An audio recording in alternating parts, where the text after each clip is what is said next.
Assalamualaikum warahmatullahi wabarakatuh. Kami dari kelompok 3 akan mempresentasikan materi mengenai sholat, yang mana dengan beranggotakan saya sendiri, Alia Rohani, dan rekan saya, Rani Julianti Harahap dan Indah Wulandari. Baik, langsung saja saya akan menjelaskan mengenai materi pengertian sholat dan landasan hukum sholat. Kata sholat itu berasal dari bahasa Arab yang berarti doa. Menurut istilah, sholat itu didefinisikan sebagai suatu bentuk kepribadatan dalam bentuk rangkaian kegiatan dengan syarat yang tertentu, yang dimulai dengan takbiratul ihram dan diakhiri dengan mengucapkan salam dengan syarat dan ketentuan tertentu. Sebagai perkataan dan perbuatan yang termasuk dalam rukun sholat yang mempunyai arti dan makna tertentu yang bertujuan untuk mendekatkan hambanya dengan sang penciptanya. Nah, sholat itu sendiri merupakan cara menyembah Allah yang telah ada sejak sebelum diutus Nabi Muhammad SAW sebagai Nabi terakhir. Hanya saja berkat rahmat Allah Subhanahu wa taala, Rasulullah SAW diberi wahyu untuk memperbaharui syarat sholat yang telah diturunkan pada rasul-rasul sebelumnya, yaitu sholat 5 waktu. Nah, selanjutnya yaitu landasan hukum sholat. Adapun landasan hukum sholat adalah kewajiban kita sebagai manusia kepada Tuhan Sang Penciptanya, yang pada dasarnya manusia yang membutuhkan ibadah sholat, dan apabila jika dikerjakan mendapatkan pahala, dan apabila ditinggalkan ia berdosa. Nah, pahala sholat akan lebih banyak jika dikerjakan secara berjamaah daripada sendiri. Nah, adapun sholat wajib adalah kewajiban yang mempunyai hukum wajib yang tergantung jenis sholatnya. Adapun sholat yang termasuk fardu ada dua, yaitu fardu ain dan fardu kifayah. Fardu ain itu sendiri adalah sholat yang wajib dikerjakan, seperti contohnya itu sholat 5 waktu.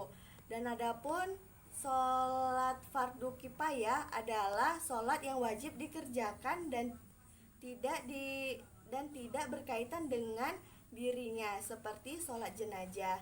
Nah, sedangkan sholat sunnah adalah sholat yang dianjurkan jika dikerjakan mendapat pahala, dan ditinggalkan tidak apa-apa dan tidak berdosa. Contohnya itu seperti sholat tarawih dan sholat id. Terima kasih. Selanjutnya akan saya berikan kepada teman saya, yaitu Rani Julianti. Kepada Rani saya persilahkan. Baik, Assalamualaikum warahmatullahi wabarakatuh. Di sini saya akan menjelaskan syarat wajib sholat. Di mana syarat wajib sholat ini ada empat, yaitu yang pertama beragama Islam. Syarat wajib sholat yang pertama ini adalah harus beragama Islam. Maka orang kafir itu tidak punya kewajiban untuk melaksanakan sholat ketika sebelum masuk Islam. Yang kedua itu ada balik, di mana dia itu sudah cukup umur untuk melakukan segala sesuatu yang sifatnya wajib. Batas balik pada seorang laki-laki itu ketika anak itu tersebut mengalami mimpi basah atau berusia kurang lebih 15 tahun. Sedangkan bagi anak perempuan itu batas baliknya itu ketika keluarnya darah haid atau sekitar umur 9 tahun.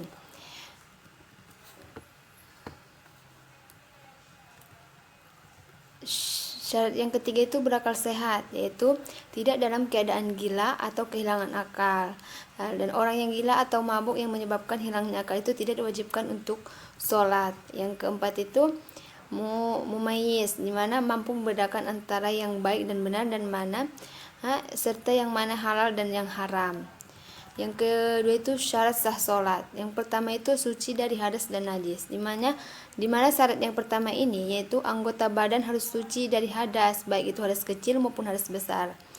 Yang kedua itu menutupi aurat. Di mana syarat sah sholat yang kedua ini yang menutupi aurat sekalipun sendirian di tempat yang gelap. Apabila tidak mampu untuk menutupi aurat, tidak punya pakaian sama sekali atau sesuatu yang bisa menutupi auratnya, maka sholat dalam keadaan telanjang dan harus menyempurnakan rukuk dan sujud tanpa harus iddah. Yang ketiga itu tempatnya harus suci. Karena tempat sholat harus suci, maka tidak sah sholatnya seseorang yang sebagian dari pakaian atau anggota badannya itu ada najis. Yang keempat itu masuk waktu sholat, yaitu masuknya waktu sholat atau punya keyakinan sudah masuk waktu sholat dengan cara ijtihad. Apabila sholat sebelum masuknya waktu sholat, maka sholatnya tidak sah. Yang kelima itu menghadap kiblat. Syarat sah sholat yang terakhir adalah harus menghadap arah kiblat. Sekian dari saya kembalikan kepada teman saya. Terima kasih. Wassalamualaikum warahmatullahi wabarakatuh. Assalamualaikum warahmatullahi wabarakatuh. Di sini saya Indah Wulandari. Di sini saya akan menjelaskan tentang rukun sholat dan sunnah sholat.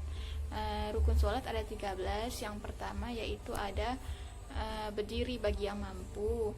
Seperti kita ketahui sendiri, rukun pertama adalah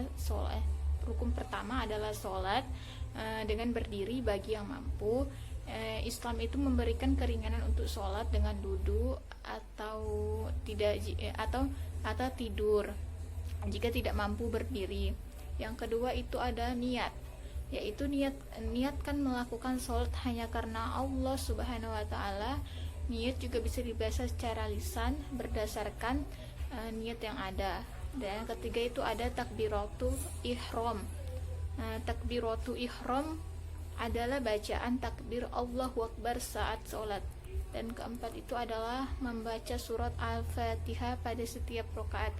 Pada setiap rakaat sholat, surah Al-Fatihah wajib dibaca pada setiap rakaatnya. Yang kelima itu ada ruku' dan tumaninah. Setelah itu ruku' wajib dilakukan dengan tumaninah atau tidak tergesa-gesa. Dan yang keenam ada iktidal dan tumaninah. Setelah ruku, tegakkan badan untuk beriktidal dengan tumaninah sebelum melakukan sujud. Yang ketujuh itu ada sujud dengan tumaninah.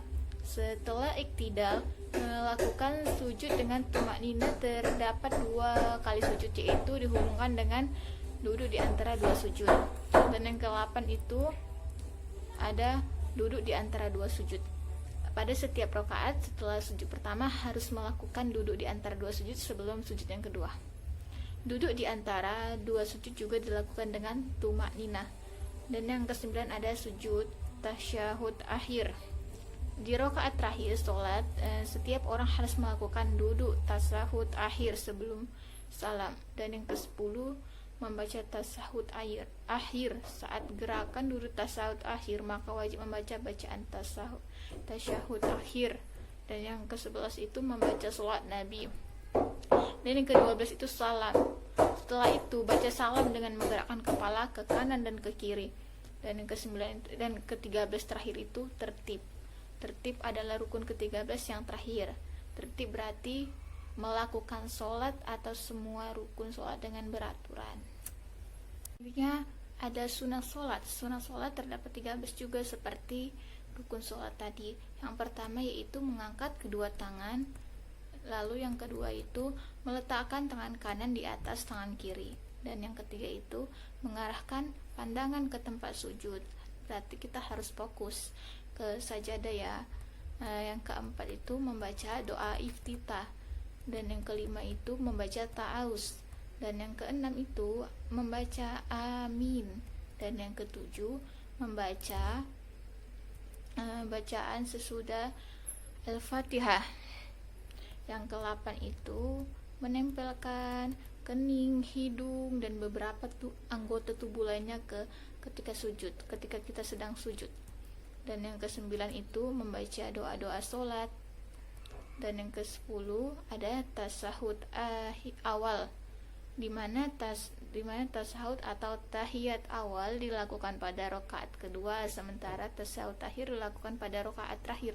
Dan yang ke-11 itu adalah membaca sholat Nabi Sallallahu Alaihi Wasallam.